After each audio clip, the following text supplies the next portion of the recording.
It could have been the schools that I went to, but definitely Crespi High School, being an all boys Catholic school. I think there's a special bond that can occur in those environments. And, when I went to college, we weren't as close at the schools that I was at. I mean, I had close friends, but I think at the high school level, you really develop a strong, strong bond with those guys because you go 4 years and you're kind of doing things off campus all together.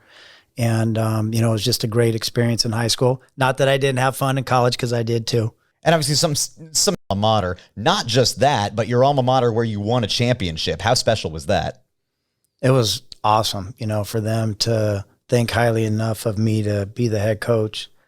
Crespi is a special place, for me and my brother. It's where we went to high school. And like I said earlier, it had a huge impact. The coaches and the administrators and the teachers there had a huge impact on me and my brother. And so to go back and try to give back to Crespi the things that we got out of there was a special time. You took over a team that at the time had lost 16 consecutive games. And by the time you left, you had a 34-13 record as the head coach there and a division championship. Now, leading that kind of dramatic turnaround, that's a tall order for any coach, no less one in your very first job as a head coach. What was your approach headed into that role? Well, I mean, when you first start, you kind of coach how you've been coached or, the guys you've been around. So, I look back on that first year and I was like, oh, man, I made some mistakes. So sorry to those guys, in 2002 or 2001 right there. I was learning.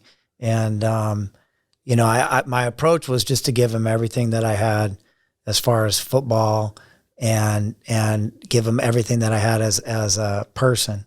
I've learned a ton since then. I think I would do things a lot differently, but, they stuck with me. And, we finally got to a championship. We won 2 league titles at the end. And it was a great experience for Crespi to kind of rejuvenate their program. What was sweeter, winning one as a coach or as a player? Oh man, I would say probably as a player.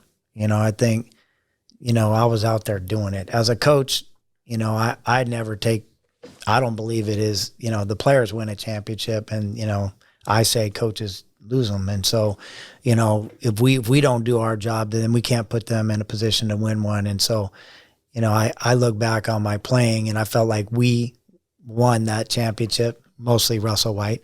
But, as a coaching staff, if we get a group that's special, we just got to put them in position and not screw it up. And, I did have some great players at Crespi.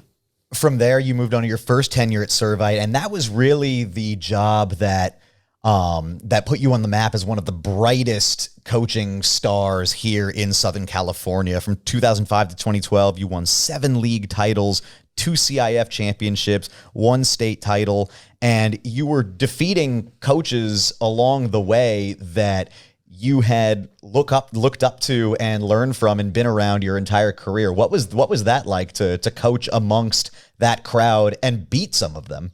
Well, as a younger coach, I got to coach against Steve Grady. He's a legend at Loyola High School, and I can say that I've tried to model our program off of his program. His teams never looked like they were that good, and then they'd beat you, and you go, "How does that team beat us?" And they'd beat us 17-13 and 10-7.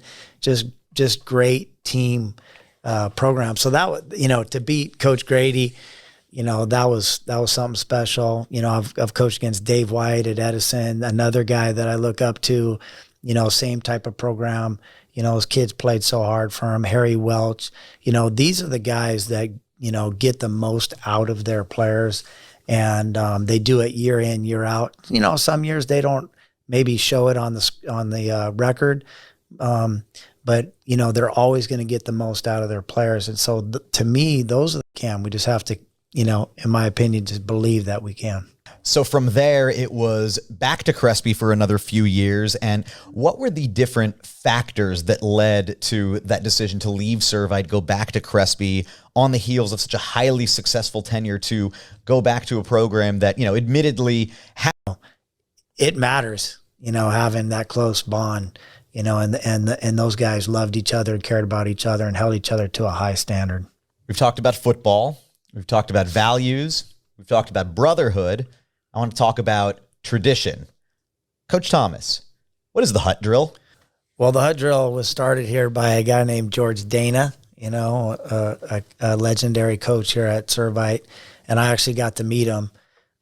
He came by and evaluated the hut drill. The hut drill is a series of movements that are based on a cadence, said by most of the time a quarterback, but it's usually a leader, and then the numbers are called by another leader. So this year it was called by Jacob Manu and Houston Thomas.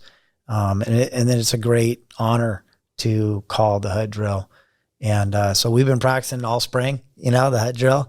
We practice it in the summer, and, we talk about it, that there's going to be alumni in the stands that are going to see it. And what are they going to say about your hut drill? And, is it honoring them in the past? And, that's something that I take personal, because I believe in tradition. I believe that it's important to remember that, the guys in the past, they set this program up for you to be successful and for you guys to live up to a standard of how we play and how we do things.